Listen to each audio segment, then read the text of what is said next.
Hello students, welcome to my channel. कैसे हैं आप सभी। आज हम पढ़ने वाले हैं क्लास 8 का साइंस का चैप्टर फोर्स एंड प्रेशर। हमारे आरपीएससी बोर्ड में देखा जाए तो ये चैप्टर नंबर 8 है। आपकी बुक में हो सकता है इसका नंबर चेंज हो। एनसीईआरटी वाली बुक में वैसे ही 11th नंबर का चैप्टर है, ठीक है। अब यहाँ 30% सिलेबस कम, इसलिए चैप्टर नंबर 8 हो गया। इसके पहले के 3 चैप्टर्स सिलेबस में से रिमूव कर दिए गए, तो आप अपनी बुक में चेक कर लीजिएगा कौन सा नंबर है इसका। आज हम पढ़ेंगे चैप्टर फोर्स एंड प्रेशर।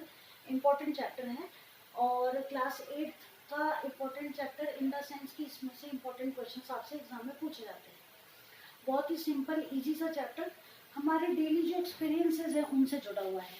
देखिए साइंस जो है वो हमें ये बताती है कि पहली बात तो साइंस हमें अंधविश्वास से दूर ले जाती है।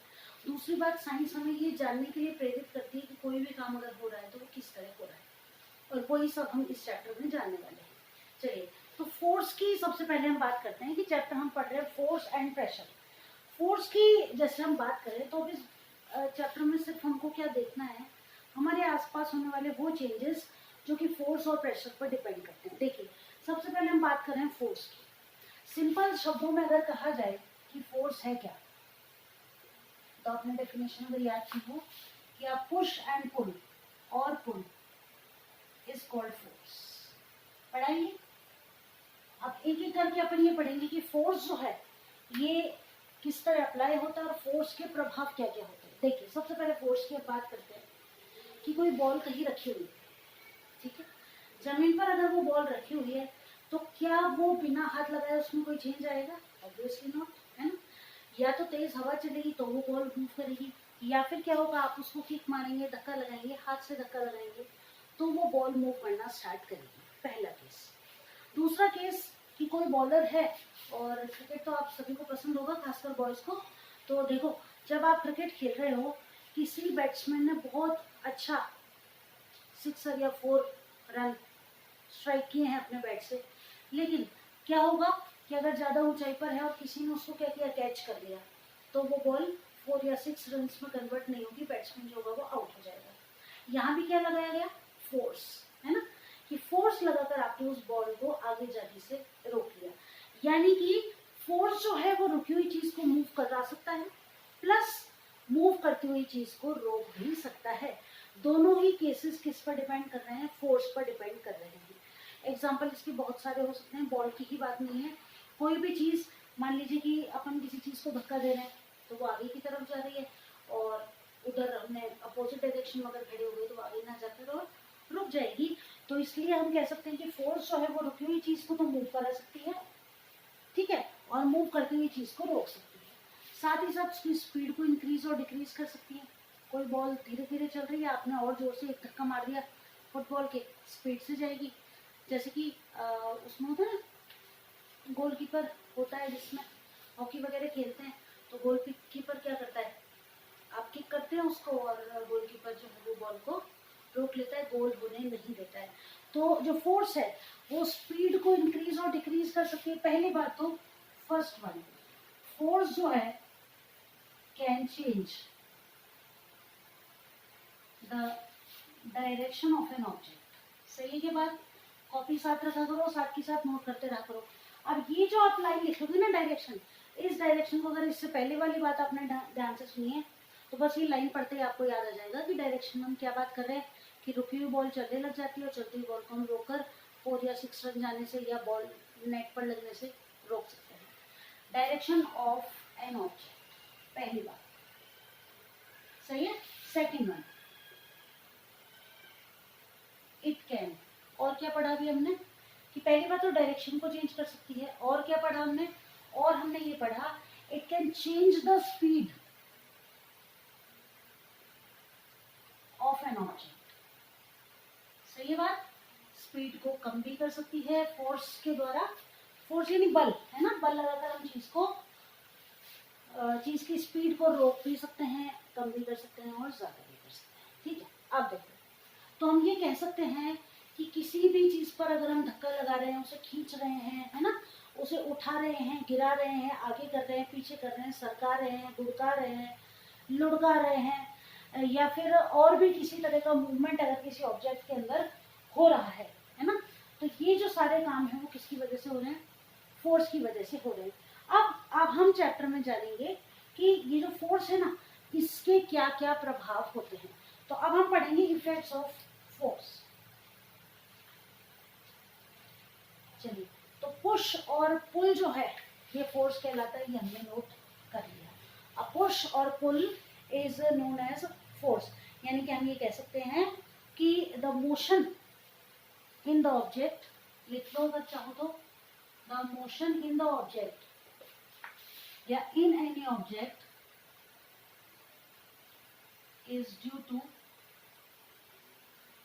फोर्स।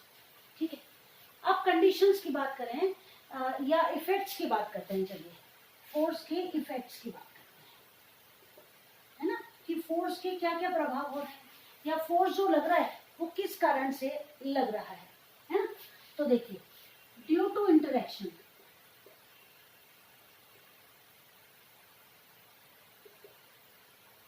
अब फोर्स अगर लग रहा है तो इंटरेक्शन, इंटरेक्शन का मतलब होता है अंतःक्रिया। अंतःक्रिया मतलब किन्हीं दो चीजों के बीच में।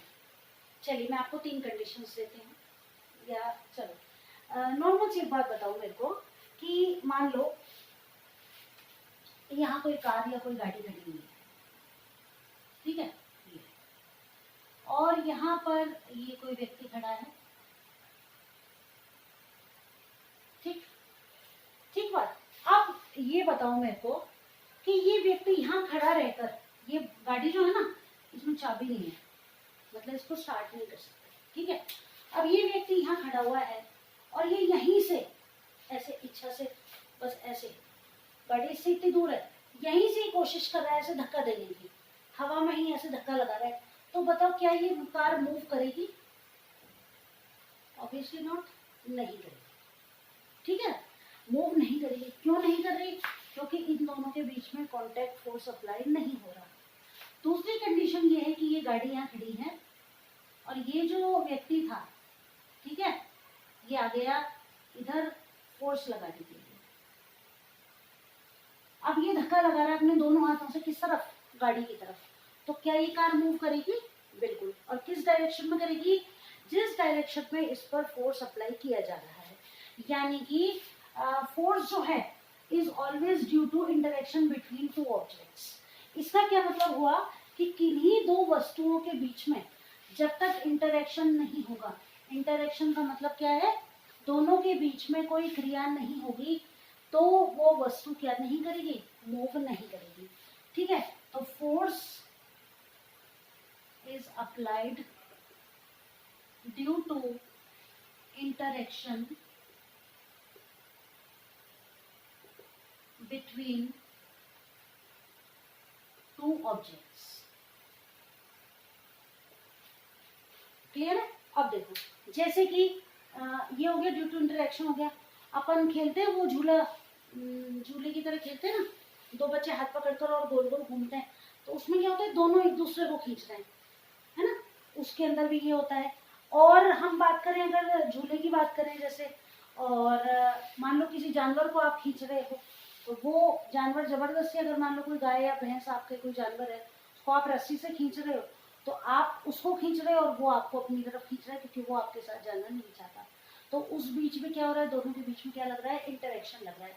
यानी कि हम ये कह सकते हैं कि दो ऑब्जेक्ट जो हैं, ठीक है ना, दो ऑब्जेक्ट जब तक उनके बीच में कोई इंटरेक्शन नहीं होगा, तब तक उनके बीच में फोर्स नहीं लगेगा। तो force is necessary between any two objects to respond. मतलब कि उनके बीच में कोई भी क्रिया होने के लिए क्या जरूरी है? उनके बीच में कॉन्टैक्ट फोर्स का होना जरूरी होता है। पहली बात तो ये हो गई। अब चलो, अब हम बात करते हैं फोर्स के डायरेक्शन की। अब इंटरेक्शन तो हो रहा है, लेकिन इंटरेक्शन का डायरेक्शन कैसा होगा, या डायरेक्शन कैसा रखा जाए कि फोर्स ज्यादा लगे। अब देखो, ये एक बड़ा सा बक्सा है, बीच में दिवाली आने वाली है ना, तो दिवाली की सफाई कर रहे हैं, मान लो, ठीक है, दिवाली की सफाई कर रहे हैं, तो मम्मी क्या कहेगी? तो इनकी थोड़ी सी हेल्प कराओ, कहते हैं ना मम्मी, तो हेल्प कराने के लिए कह रही है। मान लो कि आप 2 भाई बहन हो घर में, या 2 भाई हो या 2 बहनें हो, कोई भी XYZ, चलो, तो आपको ये कहा गया कि भाई दोनों जने मिलकर क्या करो, इस बक्से को थोड़ा सा खिसका। अब आप लोग क्या कर रहे हो? भाई खेल रहे थे या मोबाइल में लगे हुए थे, मन नहीं है काम करने का, तो ये एक तो इधर से धक्का लगा रहा है, ठीक है, और एक इधर से धक्का लगा रहा है, ठीक है। बताओ ये बक्सा खिसकेगा क्या? दोनों जने, ये तो इस तरफ धक्का लगा रहे हैं और ये इस तरफ धक्का लगा रहा है, तो यहाँ पर पता है क्या होगा, ये बक्सा ना के बराबर खिसकेगा। या तो ये हो सकता है कि मान लो ये थोड़ा सा तगड़ा है, ये थोड़ा कमजोर है, तो बक्सा थोड़ा इधर खिसक जाए, लेकिन हो क्या रहा है, यहाँ पर दोनों जो फोर्स है एक दूसरे के कैपेबिलिटी को लेस कर रहे हैं, यानी कि यहाँ पर क्या होगा, लेस मूवमेंट, क्योंकि दोनों फोर्सेस एक दूसरे को क्या कर देंगे, कैंसिल कर देंगे। देखो समझ में आ रहा है ना कि साइंस आपके जीवन में हर जगह है। दिवाली के अंदर सफाई कर रहे हो, वहां भी साइंस है आपकी, ठीक। दूसरी बात देखो, अब यहाँ पर क्या हुआ कि मान लो सुबह सुबह सफाई का अभियान चल रहा है और दोनों ही आपका भाइयों का या भाई बहनों का मूड है कि भाई मम्मी की थोड़ी सी अच्छे से हेल्प कराई जाए। अब क्या किया कि पहला भी इधर से ही फोर्स लगा रहा है और दूसरा भी इधर ही खड़ा हो गया और ये भी क्या कर रहा है, यहीं से फोर्स लगा रहा है, दोनों मिलकर इसी डायरेक्शन में फोर्स लगा रहे हैं। ये बक्सा है ना, विद इन सेकेंड्स आप कहो जहां चला जाएगा। तो यहाँ पर क्या होगा, more movement, because both forces are applied on same direction. अब पहले तो एक ही पावर लग रही थी और वो भी कैंसिल हो रही थी दूसरी पावर से, लेकिन यहाँ दोनों एक ही डायरेक्शन में काम कर रहे हैं। तो देखो एक काम को एक व्यक्ति करे और एक उसी काम को दो लोग मिलकर करे तो समय कम हो जाएगा ना। तो ये बक्सा आप चाहे जहाँ खिसका कर आराम से ले जा सकते हो। तो फोर्स किस किस वजह से लग रहा है, पहला कारण ड्यू टू अट्रैक्शन, जब भी किन्हीं दो चीजों के बीच में इंटरेक्शन होगा फोर्स कंफर्म लगेगा। दूसरी बात, डायरेक्शन का ध्यान रखना है फोर्स लगाने के लिए कि डायरेक्शन जो होगी वो अपोजिट नहीं लगनी चाहिए, एक ही दिशा में लगनी चाहिए, ठीक है। इसका और एग्जांपल बताऊं मैं आपको, तो आप वो खेलते हो रस्सा कशी वाला खेल, रस्सी वाला खेल जो होता है ना, इंग्लिश में क्या बोलते हैं उस गेम को, देखो मुझे उसका नाम याद नहीं आ रहा, इंग्लिश में तो कुछ कहते हैं उस गेम को। वो एक रोप होती है और रोप के बीच में आप एक लाइन बना देते हो, ये ऐसे लाइन खींची, एक रस्सी लगा दी यहाँ पर और यहाँ पर कुछ बच्चे खड़े हो गए और यहाँ पर कुछ बच्चे खड़े हो गए, है ना, रस्सा कशी का खेल बोलते हैं उसको। और उसमें किया जाता है कि उसमें किया ये जाता है कि ये भी रस्सी खींचते हैं और ये भी, तो उसमें क्या करते हैं बच्चे, पता है ना आपको, कि जो थोड़े हेल्दी होते हैं ना उनको भाई तुम मेरी टीम में आ जाओ, तुम मेरी टीम में आ जाओ। तो आपको क्या लगता है कि भाई जो थोड़ा सा अच्छा है ना हेल्थ में वो ज्यादा मजबूती से खींचेगा, हाँ, टग ऑफ वॉर इंग्लिश में कहते हैं इसको, टग ऑफ वॉर, याद है, ठीक है। तो अब क्या होगा यहाँ पर कि इधर भी खींचा जाएगा और इधर भी खींचा जाएगा। अब यहाँ देखो फोर्स कौन सा लग रहा है, ये वाला, कौन सा, अपोजिट, सही है, अपोजिट फोर्स लग रहा है। तो क्या होगा, रस्सी खींचेगी नहीं, अगर दोनों तरफ बराबर बल लग रहा है ना तो रस्सी खींचेगी ही नहीं। और क्या होगा कि इस वाली टीम में मान लो दो चार थोड़े तगड़े हैं और इसमें थोड़े कमजोर से हैं, लेकिन ऐसा नहीं है कि जो कमजोर है वो कमजोर ही होते हैं, वो उनमें पावर खूब होती है। ऐसे नहीं कि कोई मोटा है तो उसमें पावर ज्यादा है, ऐसा नहीं होता। तो जो टीम ज्यादा दम लगाकर खींच लेगी रस्सी को, सामने वाली टीम उस तरफ आ जाएगी, लाइन के इस तरफ आ जाएगी और सामने अपोजिट टीम हार जाएगी और जो टीम खींच लेगी वो जीत जाएगी। वहां पर भी ये डायरेक्शन काम आ रही है आपके कि वहां जो फोर्स है वो अपोजिट डायरेक्शन में लग रही है ना, अपोजिट डायरेक्शन में लग रही है, जिसकी वजह से एक टीम जीत रही है और एक टीम हार रही है। तो देखो आपकी दिवाली की सफाई में फोर्स काम आ गया, प्लस आपके गेम खेलने में भी फोर्स काम में आ रहा है, ठीक है ना, हर जगह साइंस है। तो हमने ये देखा कि अगर फोर्स सेम डायरेक्शन में लग रहा है तो इट विल ऐड, है ना, और अपोजिट डायरेक्शन में लग रहा है तो it will cancel the power by one another, ठीक है। तो चलो इसको नोट कर लेते हैं एक बार डायरेक्शन को,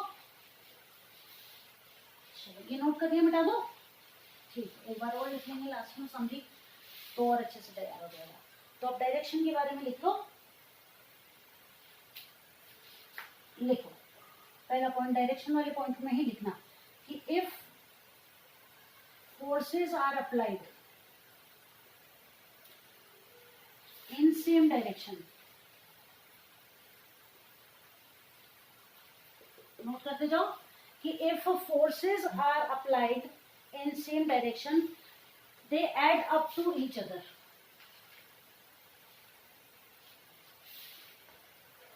समझ में आ गई बात कि फोर्स अगर एक ही दिशा में लगाई जाएंगी तो वो इकट्ठी हो जाएंगी, यानी कि उनकी पावर इकट्ठी हो जाएगी। ठीक है,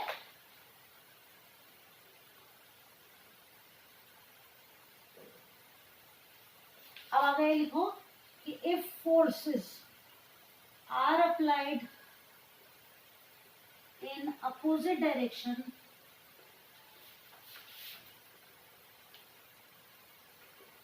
ऑन एन ऑब्जेक्ट, यहाँ पे ऑन एन ऑब्जेक्ट लिखना चाहो तो लिख लेना, on an object the net force is equal to difference between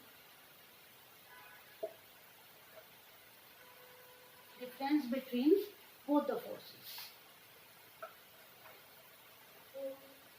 समझ में आई बात? देखो कि अगर फोर्स एक ही दिशा में लग रहे हैं तो दोनों आपस में जुड़ जाएंगे, और अगर फोर्स विपरीत दिशा में लग रहे हैं किसी ऑब्जेक्ट के ऊपर तो जो नेट फोर्स होगा यानी कि कुल जो फोर्स होगा वो उन दोनों के बीच के अंतर के बराबर होगा। अंतर के बराबर कैसे? कि जहां से ज्यादा लग रहा है, भाई यहाँ से 100 न्यूटन है, इधर से 80 है, तो 80 से 80 तो कैंसिल हो जाएगी, लेकिन जो 20 ज्यादा है वो वाली साइड जीत जाएगी। तो यहाँ से हमने देखा कि फोर्स जो है अलग अलग तरह का होगा। ठीक है, तो यहाँ बात करते हैं मैग्नीट्यूड की। क्या है ये मैग्नीट्यूड? इसको नोट करो, डिफाइन मैग्नीट्यूड। मैग्नीट्यूड क्या है? Strength of the force. ठीक है, स्ट्रेंथ ऑफ फोर्स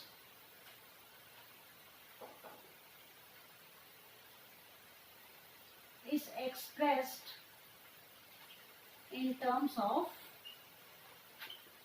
magnitude। ठीक है, किसी भी फोर्स की जो स्ट्रेंथ है उसे मैग्नीट्यूड के रूप में डिफाइन किया जाता है। ठीक है, अगला पॉइंट नोट करते हैं। 3 तो पढ़ लिया हमने, अब 4th वन मिटा दो, क्या नोट कर लिया? चले आगे, नोट करते जाना इसको, ताकि चैप्टर को फिर पूरा पढ़ने की जरूरत नहीं है, बस इतना सा पढ़ लो, आपका चैप्टर तैयार हो जाएगा। क्लियर? मिटा दो। चलो आगे आ जाते हैं। अब हम पढ़ते हैं फोर्स के बारे में और एक नई बात कि फोर्स जो है ना, force can change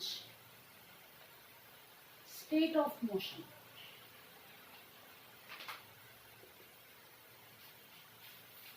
force can change state of motion. अब देखो स्टेट ऑफ मोशन का मतलब क्या है कि फोर्स जो है ना, किसी भी गति कर रही जो वस्तु है उसको परिवर्तित कर सकता है। जैसे कि बॉल बहुत तेज आ रही है और आपने लपक के कैच पकड़ लिया, ठीक है, उसका मोशन कैसा हो गया? 0। कोई बॉल रुकी हुई है, आपने दम लगा के उसको किक मारा और उसकी स्पीड इंक्रीज हो गई, तो एक की तो स्पीड आपने कर दी हाईएस्ट और एक की स्पीड आपने कर दी 0। ठीक है, तो इससे ये पता चलता है कि किसी भी ऑब्जेक्ट पर जब गति की दिशा में बल लगाया जाता है तो उसकी स्पीड बढ़ती है, और गति के विपरीत दिशा में बल लगाया जाता है तो उसकी स्पीड कम हो जाती है। जैसे एग्जांपल देखो कि बॉल रखी हुई है, बॉल धीरे धीरे चल रही है, लुढ़क रही है, मान लो आपने हाथ से मारा उसको, और लुढ़कती हुई बॉल को आपने पैर से किक किया तो वो तेज गति से जाएगी, या आपने बॉल की गति की दिशा में ही बल लगाया। लेकिन बॉल ऐसे जा रही है और आपने उधर से आके कैच पकड़ लिया तो उसकी स्पीड क्या हो गई? डिक्रीज हो जाएगी। तो इसको नोट कर लेते हैं। इससे हमें क्या पता चल रहा है कि इफ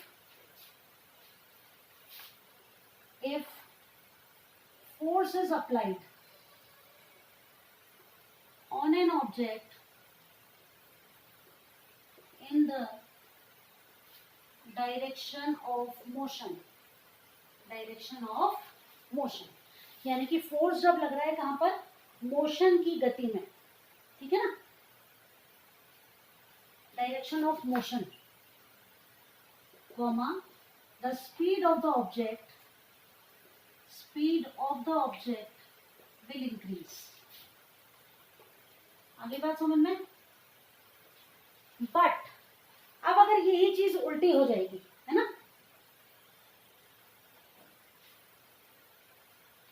अब यही चीज अगर उल्टी हो जाएगी, सेकंड पॉइंट लिखो, but if force is applied on an object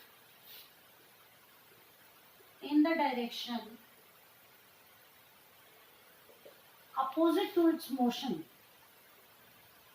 opposite to its motion, the speed of the object will decrease. एक बार मैं बोल देती हूँ, फिर इसको दोबारा समझने का प्रयास करते हैं। देखो कि force is applied on an object in the direction of motion, the speed of the object will increase. अगर मोशन की दिशा में ही आप स्पीड को बढ़ाते हो तो स्पीड बढ़ जाएगी। अब अगर मोशन की दिशा के विपरीत दिशा में आप बल लगाते हो तो उसकी स्पीड कम हो जाएगी। जैसे आपने देखा है वो बच्चे जो होते हैं ना, साइकिल के पहिए को ऐसे डंडे से घुमाते घुमाते लेके जाता है, तो धीरे धीरे चल रहा होता है, जरा से डंडे से ऐसे घुमाते हैं और वो तेज स्पीड से चलने लग जाता है। सेम स्थिति। दूसरी स्थिति कि बॉल आ रही है और आप उसको कैच पकड़ लेते हैं तो उसकी स्पीड क्या हो जाती है, कम हो जाती है। ठीक है, तो अब हमने ये देखा कि और अगर एग्जाम्पल की बात करें तो बॉल का एग्जाम्पल हमने देख ही लिया, क्रिकेट का हमने एग्जाम्पल देख लिया। तो हम ये कह सकते हैं कि फोर्स जो है ना, force can change the speed of any object, यानी कि इसकी स्पीड को कम भी कर सकता है और ज्यादा भी कर सकता है फोर्स। ठीक है, अगला जो पॉइंट है वो है force can change the shape of an object. Fifth one, shape. किसी भी चीज के शेप को फोर्स के द्वारा चेंज किया जा सकता है। कर सकते हो क्या? देखो, आप बेंड कर सकते हो, प्रेस कर सकते हो, है ना। जैसे एग्जांपल देखो, बेंड आपने कोई प्लास्टिक की डोरी ले लो, ठीक है, और उस पर कोई वजन लटका दो, रस्सी से बांध दो, बेंड हो जाएगी रस्सी, टेढ़ी हो जाएगी। प्रेस, स्पंज, सोफे पे आप बैठते हो, है ना, सोफे पे आप बैठते हो,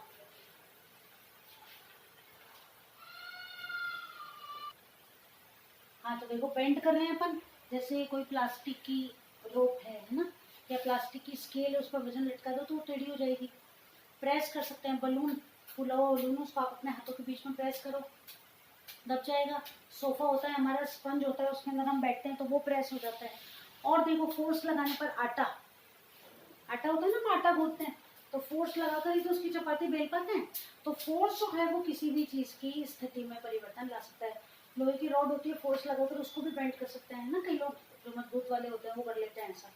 तो फोर्स से आप किसी भी ऑब्जेक्ट की शेप को कन्वर्ट कर सकते हो। यानी कि यहाँ तक आते आते हमने फोर्स के बारे में कई चीजों को जान लिया। यानी कि फोर्स कैन क्या क्या कर सकता है, फोर्स नोट करते जाओ। तो अभी तक हमने ये पढ़ लिया कि फोर्स कैन अब क्या क्या कर सकता है। Force move an object from rest, है ना, कि कोई चीज अगर रेस्ट की स्थिति में है तो उसे मूव कर सकता है। ठीक है, दूसरा, change the speed of an object,